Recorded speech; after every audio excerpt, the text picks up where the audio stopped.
Party के लोग जिस तरह से आज मुसलमानों को डराकर उनके आधार कार्ड छीन रहे हैं, चंद्रशेखर आजाद को एक नहीं 1 लाख बार गोली से मारने की कोशिश करो, लेकिन तुम्हारी गोली भी कुछ नहीं बिगाड़ पाएगी उनका। वो ही चुन पाते हैं जो कांटों से टकराते हैं, और अधिकार मांगने से नहीं मिलते साथियों, अधिकार तो छीने जाते हैं।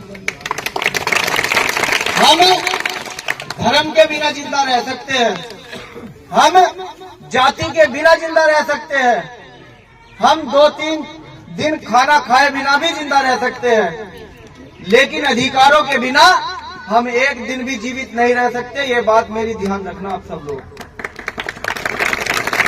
इस देश में हिंदू मुस्लिम की लड़ाई लड़ने के लिए हम पैदा नहीं हुए।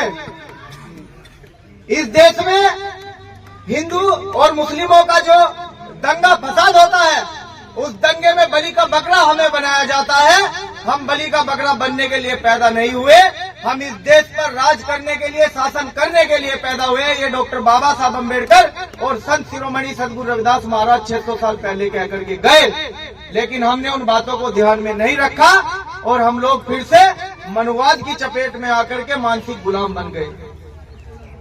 इन मनुवादियों की तरह तरह की नीतियां और अलग अलग समय पर इन्होंने जो जंजाल इस देश में पैदा किया, उसी की बदौलत आज हम लोग इतने कमजोर हैं।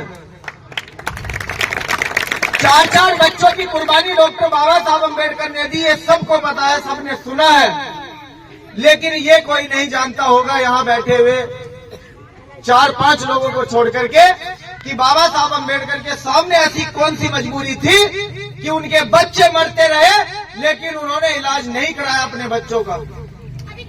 उनके पास लंदन में रहने के लिए, पढ़ने के लिए पैसे थे, लेकिन बच्चों के लिए इलाज के पैसे नहीं थे। ये मजबूरी कोई नहीं जानता होगा। अब ताली मत बजाना।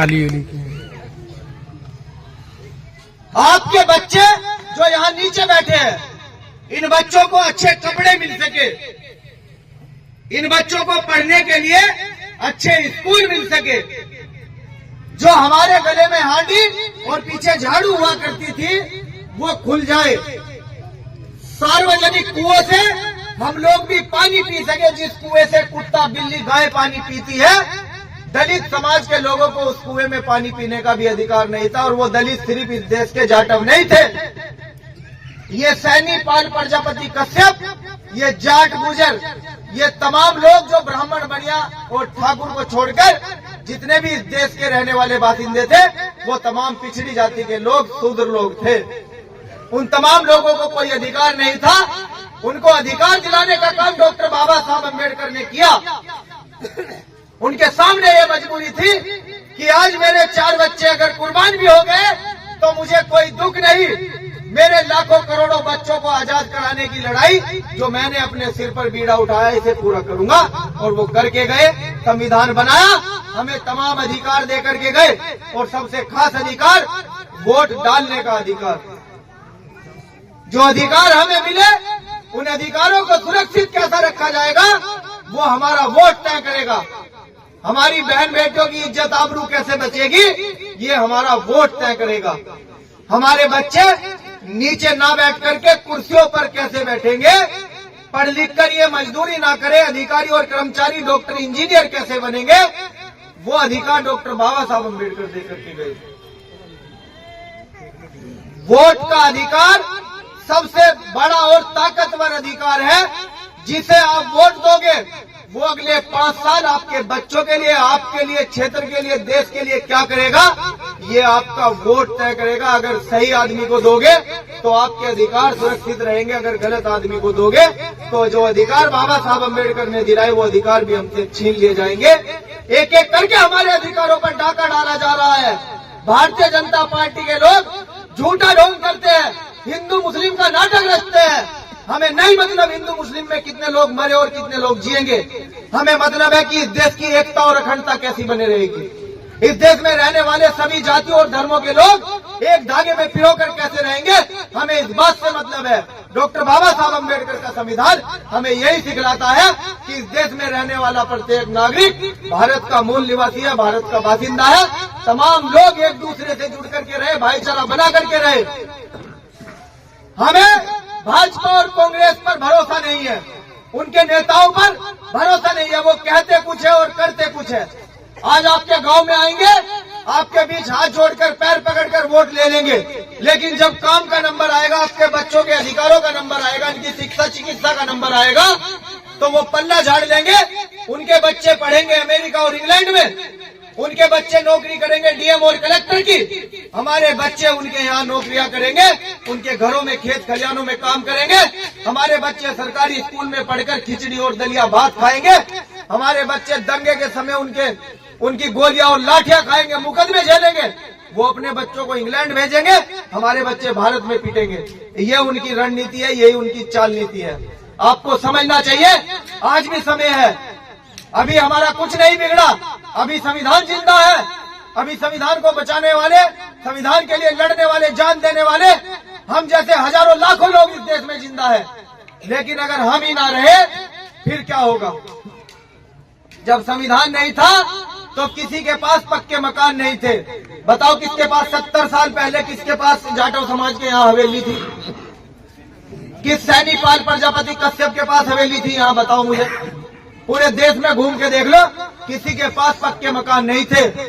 लेकिन पहले से ही उन लोगों के पास, जिन लोगों ने इस देश को लूटा, जो आज भी सत्ता में बने हुए हैं, उनके पास 2-2, 3-3 हजार साल पहले भी पक्के मकान थे, बड़े बड़े महल थे। वो लोग हमें आपस में तोड़कर हमारी एकता को खत्म करना चाहते हैं, हमारे अधिकारों को लूट करके अपने बच्चों को इंग्लैंड अमेरिका भेजना चाहते हैं। हमें यहाँ मरने के लिए छोड़ दिया उन लोगों ने। आपको अपने नेताओं का साथ देना चाहिए। पहले हमारी लड़ाई लड़ने वाले मान्यवर काशीराम साहब ने बहुजन समाज पार्टी के माध्यम से यहाँ 4-4 बार सरकार बनाई, और उसी सरकार के बनने के बाद हमारे जीवन में बदलाव हुआ, हमारे बच्चों को नौकरियां मिली और रोजगार मिला।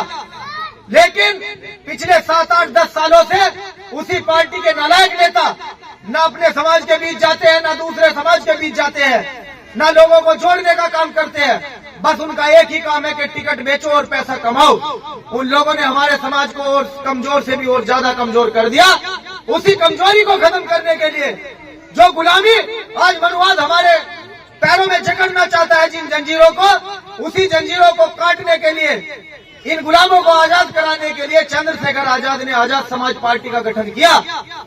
और जो शोषण अन्याय हमारे समाज के साथ हुआ, हमारी बहन बेटियों की इज्जत आबरू लूट ली जाती है, संतों गुरुओं महापुरुषों के मंदिर तस्वीरें तोड़ी जाती है, हमारे भाइयों को मूछे रखने पर, मटका छूने पर मार दिया जाता है। इस शोषण को खत्म करने के लिए और मनुवाद को जड़ से मिटाने के लिए भीम आर्मी का जन्म हुआ, भीम आर्मी का गठन हुआ। ये बात ध्यान रखना। हमारा मकसद सिर्फ आपका वोट लेना नहीं है, हमारा मकसद सिर्फ चुनाव के टाइम पर आपके बीच में आकर के भाषणबाजी करना नहीं है। हमारा मकसद दिल्ली की गद्दी हासिल करना है। हमारा मकसद सामाजिक परिवर्तन और आर्थिक मुक्ति का जो आंदोलन मान्यवर काशीराम साहब ने चलाया था कि हम सामाजिक गुलाम हैं और आर्थिक गुलाम हैं, हम जब तक इस गुलामी को नहीं काट देते तब तक चैन से नहीं बैठेंगे। भीम आर्मी का प्रत्येक बच्चा अपने समाज की आजादी और अपनी बहनों के मान सम्मान के लिए इतना पागल है, वो गर्दन काट भी सकता है और कटवा भी सकता है। आप सावधान रहो भारतीय जनता पार्टी के लोगों से, आप सावधान रहो समाजवादी पार्टी के लोगों से। आज इस देश के प्रदेश के मुसलमान तमाम साइकिल पर वोट देते आए हैं। उन्होंने 2019, 2022 और 24 में 99% वोट समाजवादी पार्टी को दिया। लेकिन समाजवादी पार्टी कभी भी भारतीय जनता पार्टी को नहीं हरा सकती। अगर भारतीय जनता पार्टी को कोई हरा सकता है तो वो आजाद समाज पार्टी है, बहुजन समाज के लोग हैं, और कोई नहीं हरा सकता। इस देश का यादव और मुसलमान कभी समाजवादी भारतीय जनता पार्टी को नहीं हरा सकता। लेकिन जाटव और मुसलमान एक हो गया तो भारतीय जनता पार्टी 100 जन्म भी ले ले, कभी सत्ता में नहीं आ सकती। ये बात ध्यान रखना। हमारे एक मामूली से जाटव समाज के भाई को भी अगर कोई हाथ लगा दे तो हम पूरा जिला जाम करने का काम करते हैं। इतनी ताकत रखते हैं दलित समाज के लोग। हमारे पास कोई जमीनें नहीं है, जायदाद नहीं है, बड़ी बड़ी फैक्ट्रियां नहीं है, बैंक बैलेंस नहीं है, लेकिन कभी हमारे भाइयों के ऊपर अगर पुलिस डंडा उठा देती है तो हम डीएम का घेराव करते हैं और डरते नहीं उनकी गोलियों से, सामने से सामना करते हैं सीना तान करके। लेकिन जिन लोगों को मुसलमान वोट देते आए हैं, समाजवादी पार्टी और कांग्रेस पार्टी को, इनके बड़े बड़े नेताओं को झूठे मुकदमों में जेल में बंद कर दिया।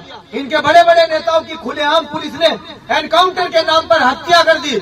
लेकिन इनके द्वारा वोट देकर के बनाए गए विधायक और सांसद बड़े बड़े नेता माननीय अखिलेश यादव और राहुल गांधी वो अपने बिलों में छुपे रहते हैं।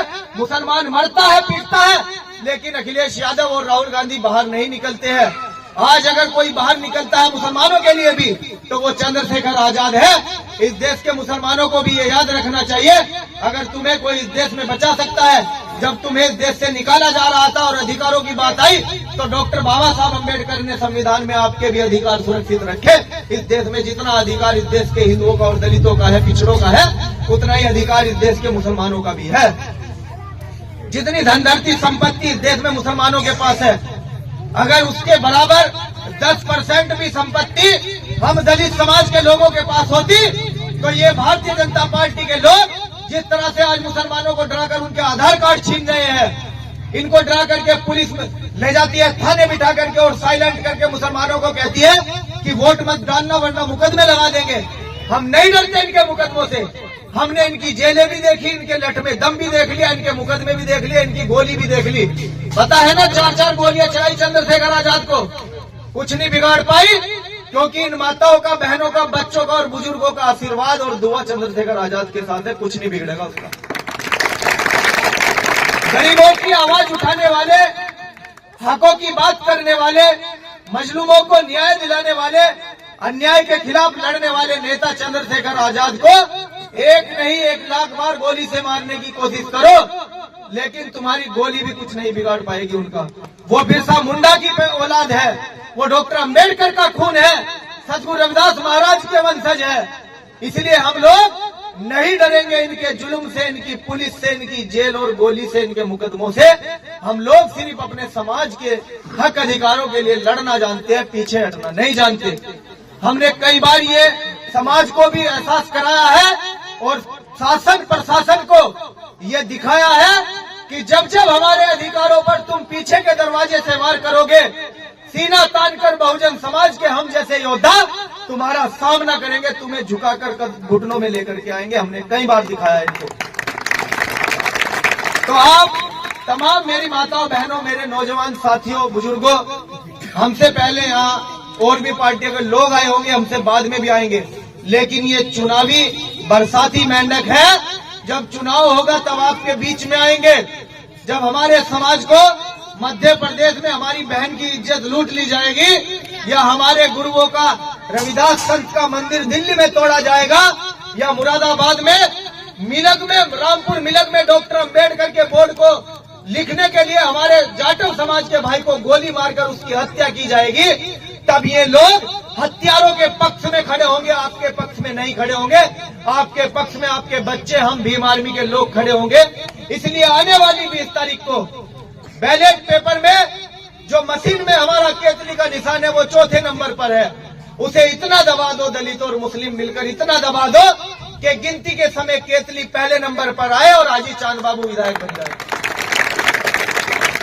भाई चंद्रशेखर आजाद पर चली एक गोली इनके द्वारा, भारतीय जनता पार्टी के लोगों के द्वारा, इन्हें ये सबक देगी कुंदर की जिता करके हमें, कि जब जब हम दलित समाज के लोग इकट्ठा होकर मुस्लिम और पिछड़ों के बीच जाएंगे, भाईचारा बनाएंगे, तब तब भारतीय जनता पार्टी की कमर तोड़ने का काम करेंगे। भारतीय जनता पार्टी की कमर तोड़ने का काम करेंगे। और भी वक्ता मेरे बाद यहाँ अपनी बात रखेंगे। आखिरी बात बस मैं यही कहना चाहूंगा कि अब एक दिमाग में एक बात ठान लो, जैसे पहले हाथी हाथी हाथी, ऐसे ही अब दिमाग में ठान लो केतली केतली केतली।